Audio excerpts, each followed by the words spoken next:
시청자 여러분 안녕하십니까? 유튜브 채널 JTB 뉴스가 선보이는 여의도 정치. 오늘은 신현영 전 의원님과 함께하겠습니다. 안녕하세요. 안녕하세요. 예.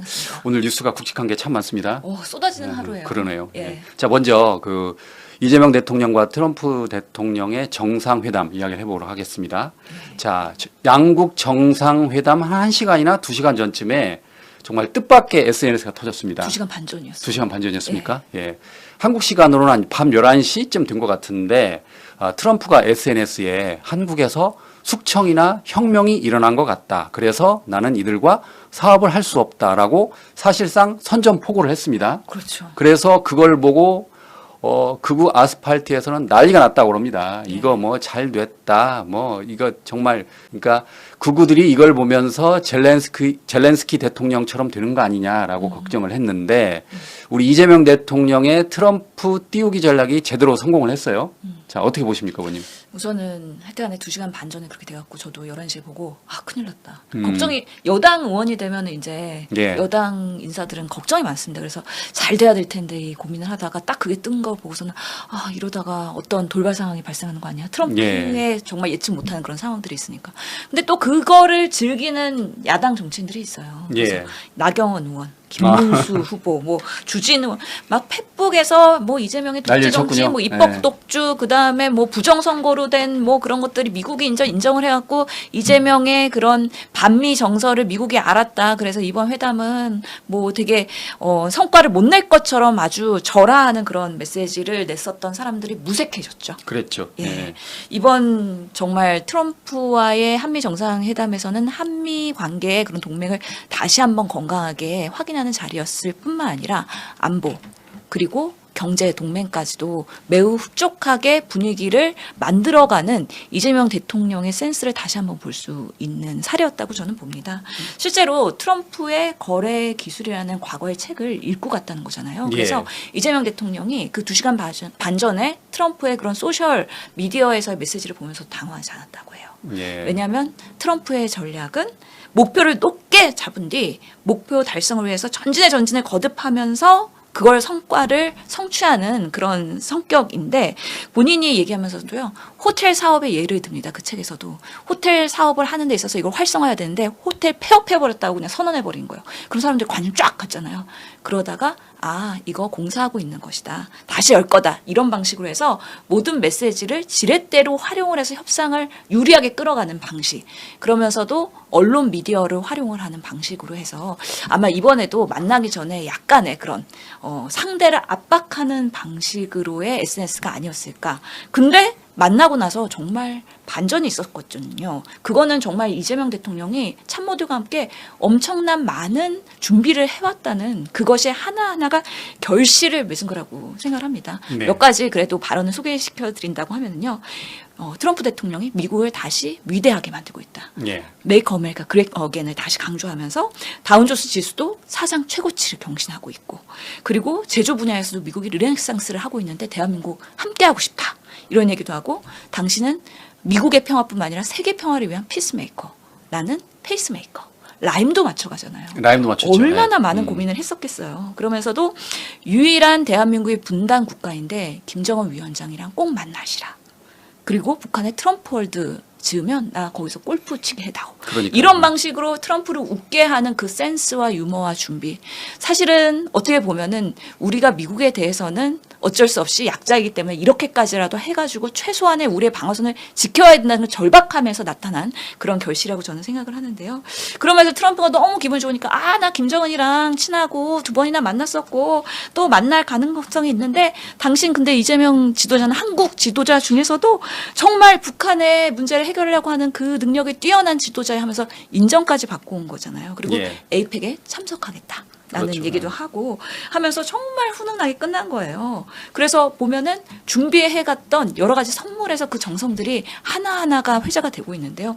특히나 조선업 마스가 프로젝트를 강조하는 일환에서 거북선을 이 손으로 만들어 갖고 오정철 명장이 직접 제작한 금속 거북선 모형. 이것도 훌륭하고요.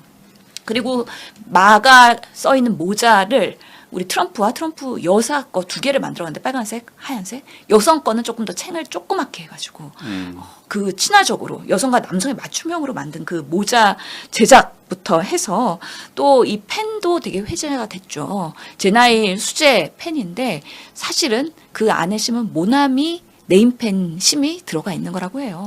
예. 이것은 예전에 문재인 대통령이 사실은 이 방명록 서명하면서 이게 만년필로 하니까 잠깐만 잉크 번짐이 있고 그래갖고 제일 좋은 게 네임펜이더라. 그래갖고 네임펜 가져와 해갖고 사인했던 바가 있다는 거예요. 그러니까 대통령이 무슨 네임펜으로 서명을 하냐 이러면서 또 막 누리꾼들이 시끌시끌 했을 거 아니에요?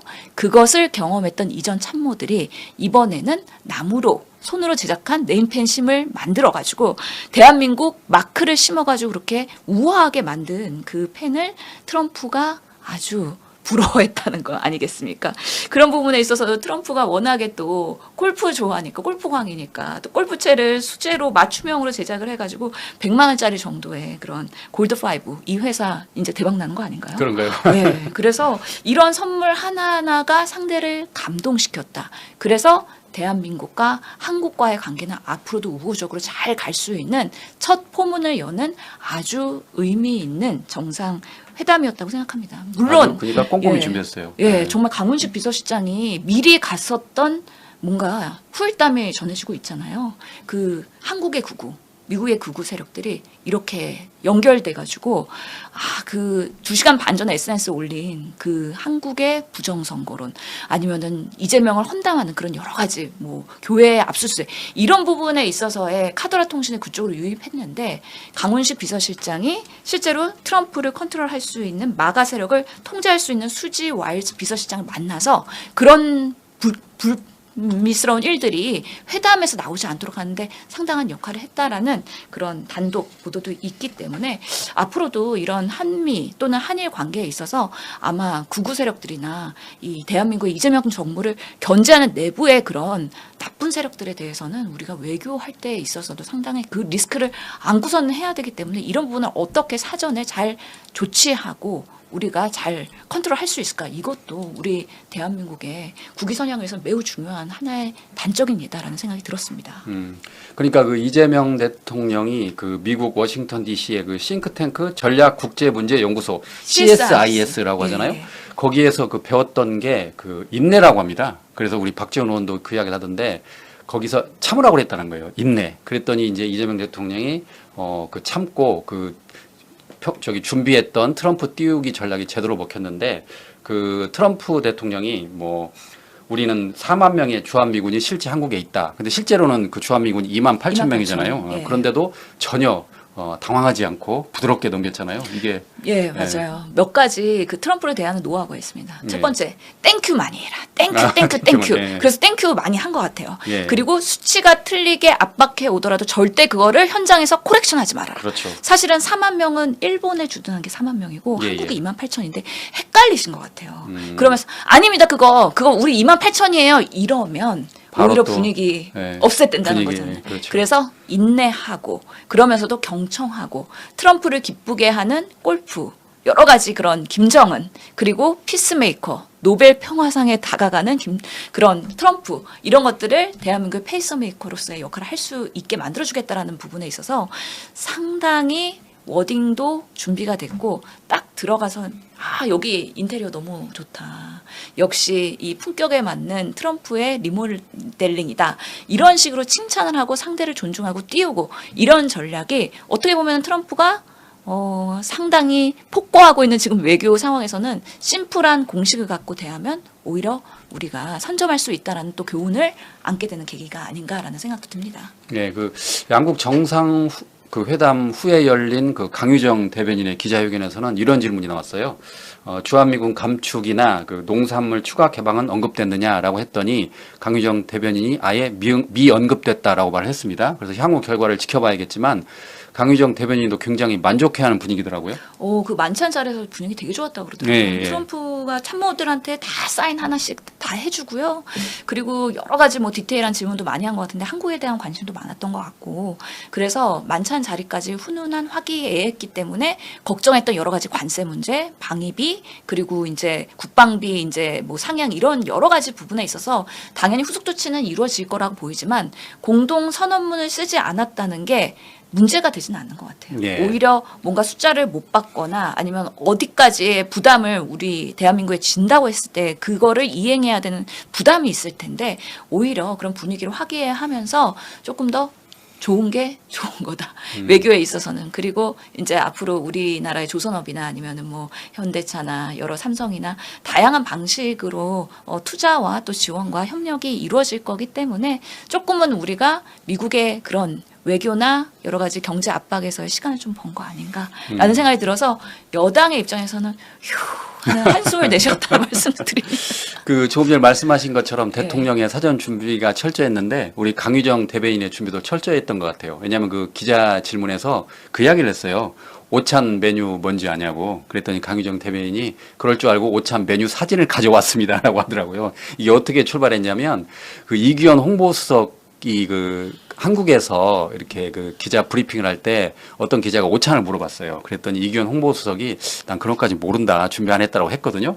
근데 그걸 이제 강유정 대변인이 기억을 했나 보더라고요. 그래서 오늘 물어보니까 아예 그 정상회담의 메뉴 사진을 가지고 왔습니다. 오찬 메뉴 사진을 가지고 왔습니다라고 하는 걸 보면서 아, 대통령도 그렇고 대변인도 참 준비를 많이 하는구나라는 걸 느꼈습니다. 기자의 질문에 최선을 다하는 대변인의 그런 본연의 모습을 보여준 거라고 생각하고요. 사실은 만찬 자리에서 대변인이 밥이 입으로 들어가겠습니까? 거기서 논의되는 내용들에 대해서 디테일하게 깨알같이 다 적고 있을 거예요. 그렇죠. 그러면서 브리핑 해야 된다는 그 부담. 그리고 이거는 한미의 외교 관계이기 때문에 브리핑 잘못했을 때 이거는 외교 그동안에 쌓아 올라온 거를 날려보낼 수도 있는 매우 리스크한 거잖아요. 예전에 우리 바이든 날리면 생각해보면 모든 좋은 것들이 한 번에 덮어질 수 있기 때문에 브리핑이 너무 중요하고 언론이 어떻게 받아들이느냐에 따라서 정말 그것을 어떻게 정확하게 또는 잘 포장해서 전달하느냐 매우 중요한 건데 그래서 대변인의 역량은 우리 정치 영역에서는 매우 중요하다 말씀드리고 싶네요. 우리 의원님도 대선 때 대변인 맡으셨죠? 저는 그렇죠. 원내 대변인, 비대위 대변인, 그리고 뭐 캠프 대변인, 다양한 대변인 많이 해봤는데요. 예. 하면서 정말 정확한 워딩으로 토시가 아다르고 어다른 것이 기사가 완전히 달라질 수 있는 부분이 있기 때문에 항상 정확하게 전달하려고 노력을 많이 했었어요. 예, 예. 그렇군요.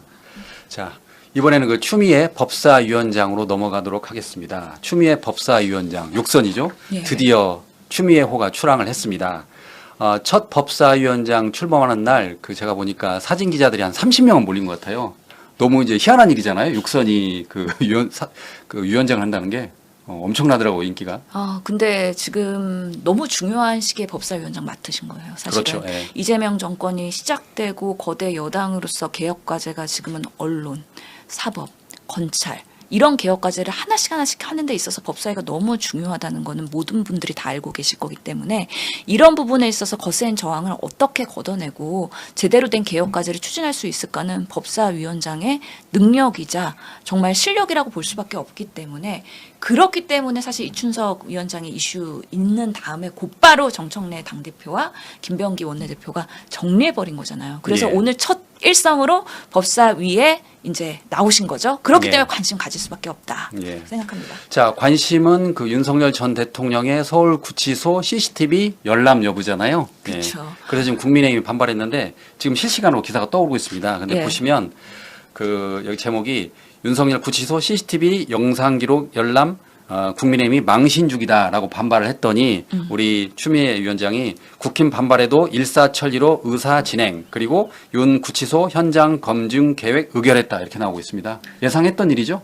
그렇죠. 네. 아니 근데 사실 국민의힘이 공개를 꺼리나요? 왜 공개를 원하지 않았었나요? 한때는 원했죠. 예, 김계리 변호사가 이거는 뭐 정말 자본보다도 못한 대우를 받았다. 그래서 CCTV 정보 공개 청구한다. 그랬고 사실은 윤석열 변호인단도 뭐라 그랬습니까? 아니 그 김건희 특검에 대해서 직권남용, 독직폭행 등의 혐의로 서울중앙지검에 고발까지 했어요. 그렇기 때문에 그날의 구속영 그 현장에서의 체포의 과정에서 정말 그런 일이 있었는지에 대해서는 한번 판단을 받아봐야 되는 거잖아요. 예. 그러려면 사실관계 확인을 해야 되고 그럼 CCTV를 열람할 수밖에 없는 겁니다. 지금 이 부분에 있어서 윤석열 씨가 현장에서 진짜 그 김건희 특검에 수사를 받으러 나와야 되는데 본인이 소위 말하는 속옷 저항, 빤스 저항 하신 거잖아요. 그러면서 두 번째 체포 시기에서도 연행돼 가는 과정에서 막 저항하다가 본인이 뭐 의자에서 떨어지고 난리 뽀다기를 친 거잖아요. 소위 말해서. 예. 그런 부분에 있어서 본인의 잘못인지 아니면 그때 연행하려고 했던 10명의 그 사람들이 문제인 것인지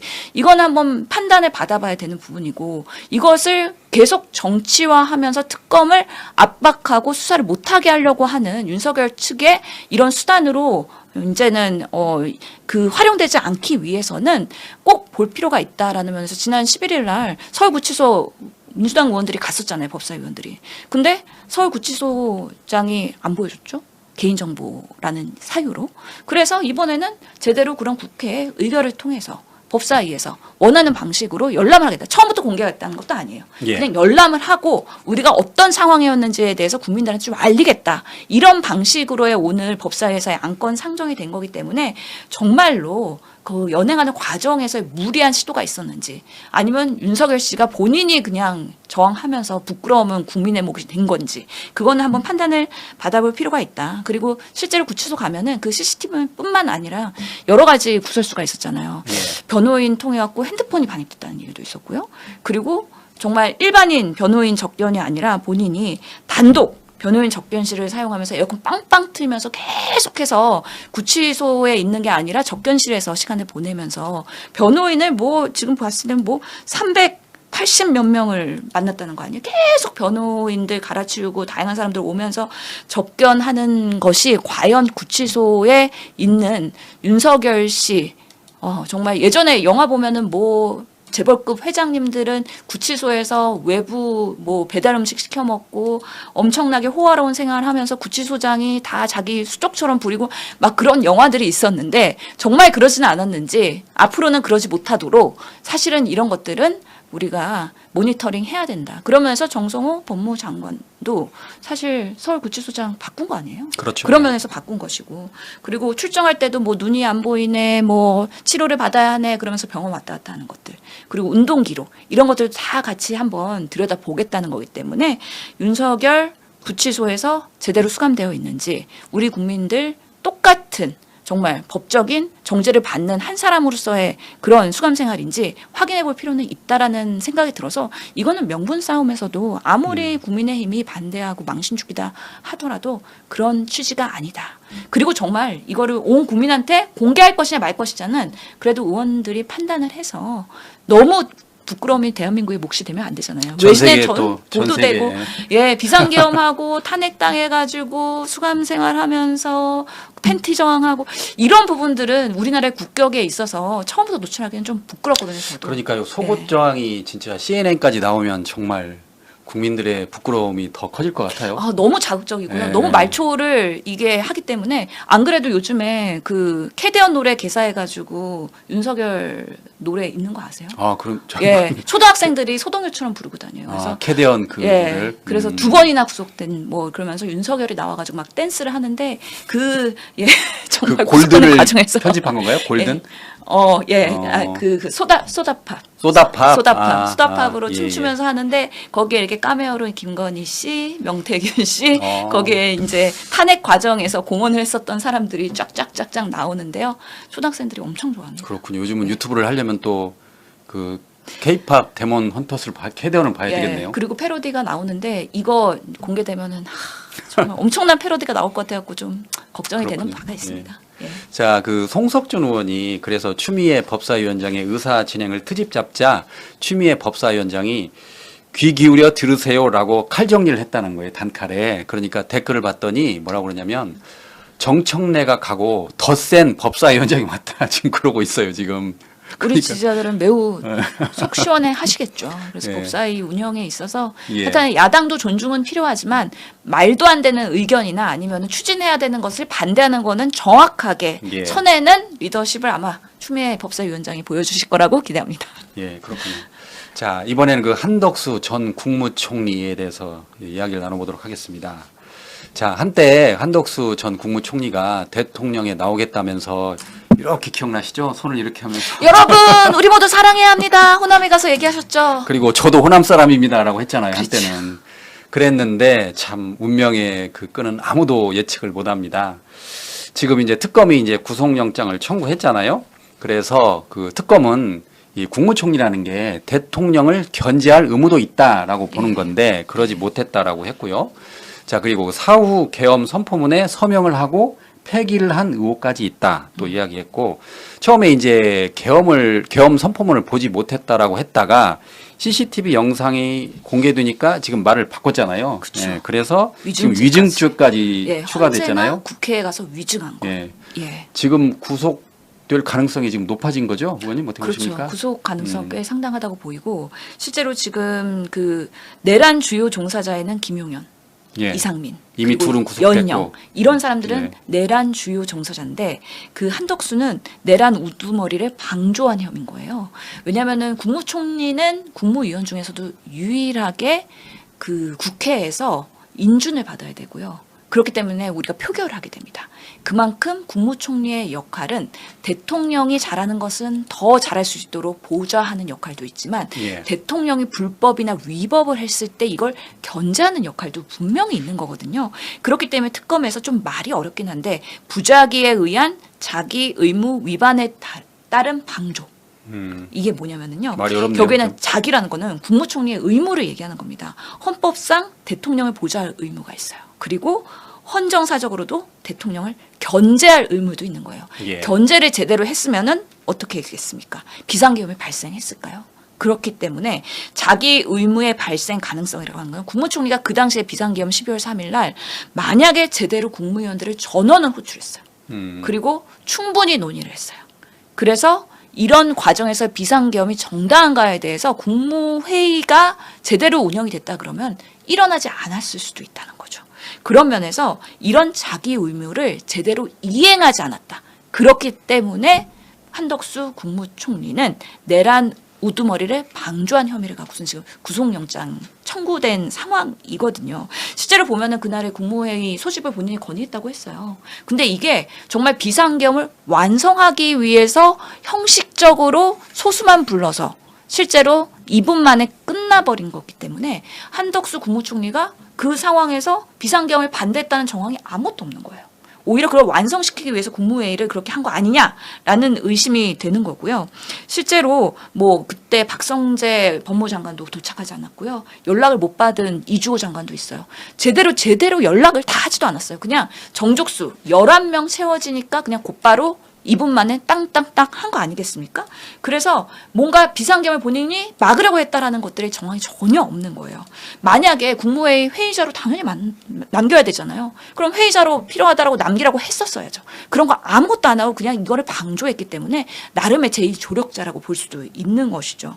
그리고 CCTV 관련해가지고도 본인이 비상계엄 문건 자기 몰랐는데 나중에 보니까 내 주머니에서 나왔더라 이렇게 얘기했었잖아요. 예. 근데 CCTV에서는 비상계엄 문건을 본인이 이렇게 보고 있는 게 명확하게 드러나고 있는데 명확한 100% 거짓말이라는 게 드러나니까 이 사람이 이제는 더 이상 빠져나갈 구멍이 없는 어떻게 보면 빼박인 상황이 됐다라고 말씀드릴 수 있는 거죠.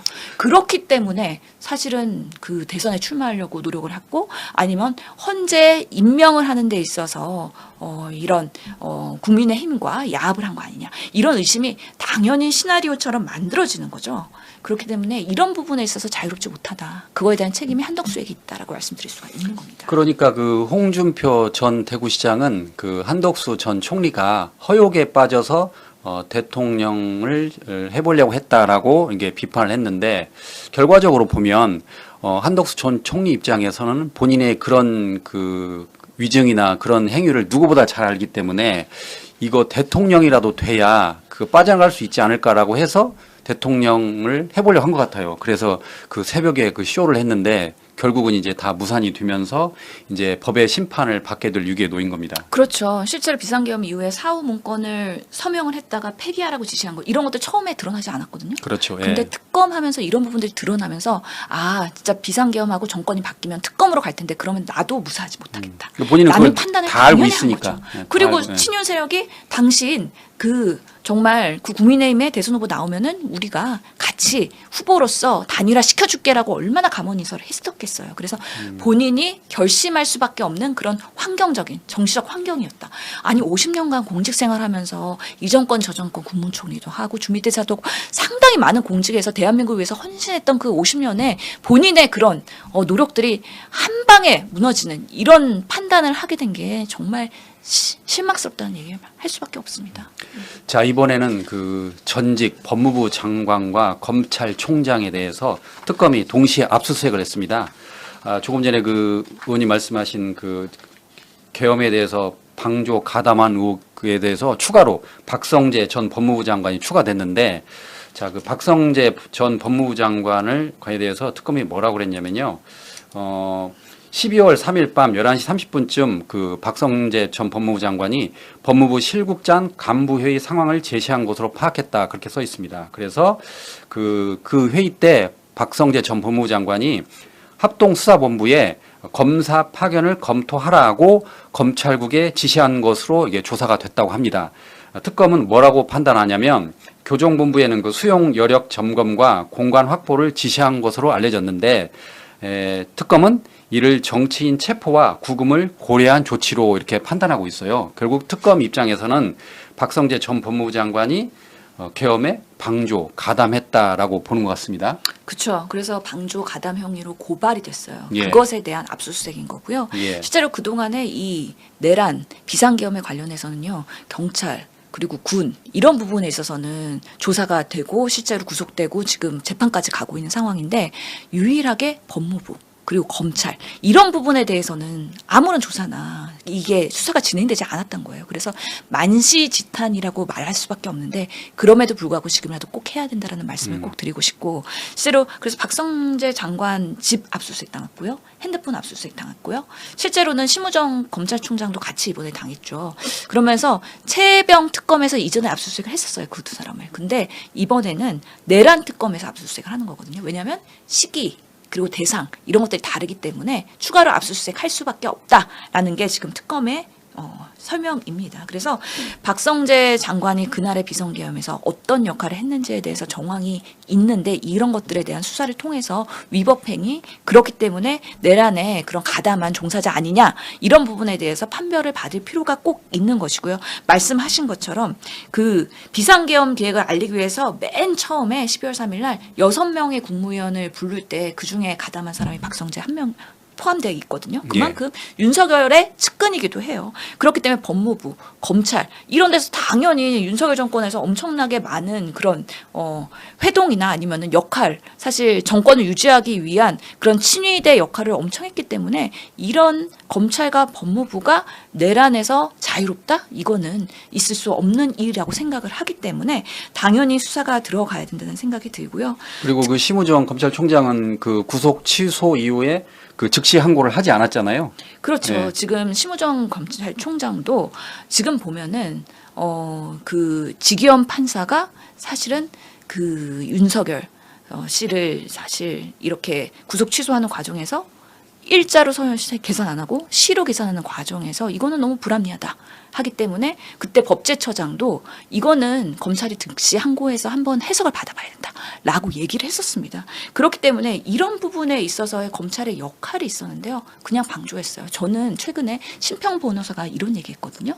윤석열 감옥 들어가기 전에 1년 만에 이재명 정권 끝난다. 이런 얘기를 심평 변호사한테 했다는 거예요. 그거를 최근에 SNS에서 올렸는데 심우정 검찰총장도 그 당시에 지기현 판사의 그런 구속 취소에 대해서 아무런 액션하지 않은 것은 1년만 버티면 윤석열이 돌아올 수도 있고 여러 가지 보수가 다시 정권을 잡을 수 있는데 내가 이 부분에 있어서 계속해서 정무적 판단을 하면서 계속 이 부분에 뭔가 이견을 내지 않은 거 아니냐 이런 부분에 있어서 당연히 의심할 수밖에 없는 것이고요. 실제로 비상계엄 날 비상계엄 선포되고 나서요 1시간 동안 심우정 박성재 3번 통화를 하게 됩니다. 예. 그렇기 때문에 비선계엄이 선포된 이후에 이 법무부와 검찰이 어떻게 움직이려고 했는지, 그리고 실제로 그때 체포조들 가동되고 있었잖아요. 체포 대상자들 출국 금지하라고 했던 거, 이런 정황들이 분명히 있기 때문에 그들의 어디까지의 비상계엄에서의 역할이 있었는지는 꼭 이번에 조사가 필요하다라고 말씀을 드리고 싶습니다. 자, 이번에는 그 장동혁 국민의힘 당대표 선출에 대해서 이야기를 해보겠습니다.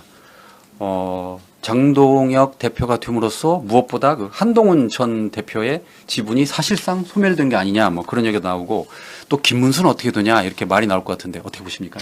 실제로 이번에 일단은 결선까지 간 거잖아요. 장동혁, 김문수. 실제로 안철수가 4등했고, 그리고 3등이 조경태, 그리고 1등이 장동혁, 2등이 김문수였더라고요. 근데 한동훈 결국에는 상식의 판단에서 선거해달라고 SNS에 올렸고, 간접적으로 조경태를 지지를 했었던 거죠. 그런데 3등했었고, 이번에도 김문수가 한동훈한테 도와달라, 안철수한테도 도와달라.